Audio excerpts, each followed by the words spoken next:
I serve as one of the pastors at National Community Church in Washington, D.C. And today's verse of the day is taken from Jeremiah 31:25, and it says, "I will refresh the weary and satisfy the faint." Studies have shown that 1 out of 3 adults suffer from sleep deprivation. And I feel like that number may be just a bit low from my own observations of those around me. And if you just stack on a couple of pandemic years, racial unrest, political dissent, and overall disconnect with others, we find ourselves standing on the edge of hopelessness. We're fatigued, overworked. We're burning out if we're not already burnt out. We feel depressed and anxious because we are exhausted. And so were the people of Judah in this time.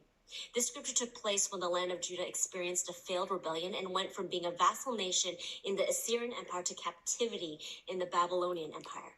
They continued to rebel, which ended with the destruction of Jerusalem, pushing what was left of Judah into exile. However, Jeremiah chose to stay in the ruins of Jerusalem so that he could help those who wanted to rebuild their lives. This is when and where this passage occurs. It's not when things are at their best, but it's when everything is falling apart that God speaks through Jeremiah from a place of hope. And this hope is not only in the restoration of Jerusalem or resettlement of Judah.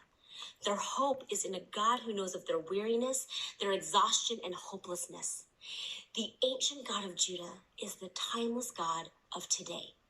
God's promises are the only promises that have stood the test of time because God exists outside of time. Friends, don't let what seems hopeless today define your tomorrow. Take comfort in knowing that the God of restoration is saying that he will refresh the weary and satisfy the faint.